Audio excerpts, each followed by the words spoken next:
Good day, peoples and non-peoples of the internet, and happy Halloween. I know it's not quite Halloween just yet, but it's close enough. While browsing around GameStop, I found something that I think is interesting enough to talk about.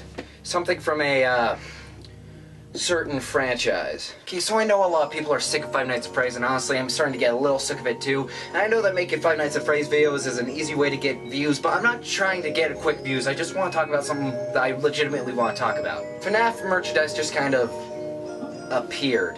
One day it wasn't there, the next day it was. T-shirts, plushes, action figures, keychains, water bottles. But the thing I'm going to talk about here is a little more odd. This is the Five Nights at Freddy's Nightmare Springtrap Frightlight. Jeebus, that's a mouthful. I saw this at GameStop a little while ago and I thought it was fascinating enough for me to talk about. Basically, it's a flashlight toy, which makes sense since you use a flashlight a lot in those games. It was made by ThinkGeek, the most well-known sellers of geeky merchandise, which they're most well known because they actually make good shit. So already I think we're in good hands. And it comes with the batteries in it, so I appreciate that. Features both flashlight and scare mode. Try me if you dare.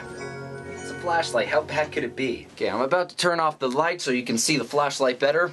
But thankfully, I have a lantern. Just gonna put this in a good... I think that's good. The Nightmare Springtrap Frightlight, which I will just refer to as the Frightlight from now on, has two modes as stated on the front, flashlight mode and scare mode. You switch between these modes via a switch on the back. Flashlight mode is exactly what you'd expect. It's a flashlight.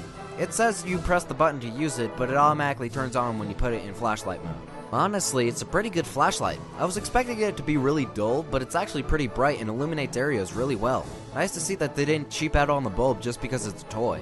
But we all know what the main attraction here is, scare mode. On the back of the box it tells you to look for Freddy and friends. Frightlight flickers, vibrates, and makes noise when Springtrap appears. Well, the second part is definitely true, but I have no idea when or if the first part comes into play. The picture shows static, but I've only ever seen Springtrap or the normal Frightlight beam.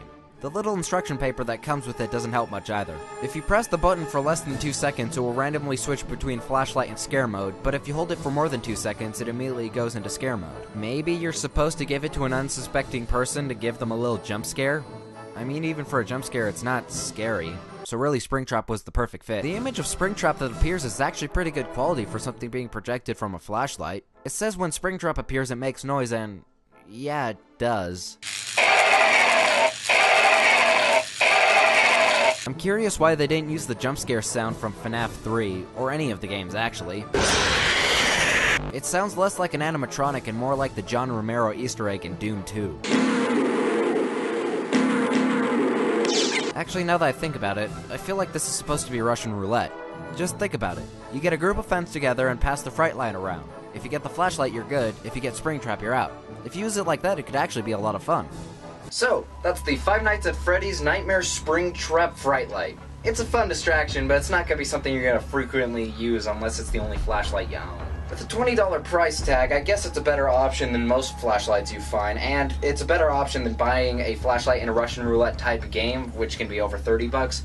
But still, I feel like the price is a bit steep, especially for something you're barely going to use. If you could find it at a lower price and get some friends to play scare mode with you, I'd recommend it, but if you're just buying it as a normal flashlight, or you don't have friends to play it with or anything like that, I wouldn't recommend it. Good night, peoples and non-peoples of the internet. I'm Ghost Diane, and don't forget to stay fabulous. Roll the outro!